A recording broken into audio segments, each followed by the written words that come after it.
আসসালামু আলাইকুম সুপ্রিয় দর্শক সবাই কেমন আছেন? আশা করি ভালো আছেন। আপনাদের সকলকে স্বাগতম দেশি মুরগির ফার্ম বরিশাল ইউটিউব চ্যানেলে। আজকে আপনাদের সাথে আলোচনা করব মুরগির ঠোঁট কাটার সবথেকে সহজ এবং ঘরোয়া উপায় নিয়ে।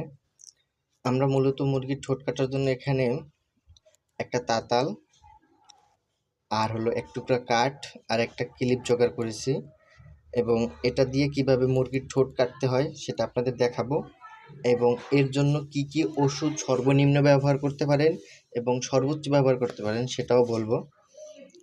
এই যে দেখতে পাইতেছেন আমরা মূলত মুরগিগুলোকে এরকমভাবে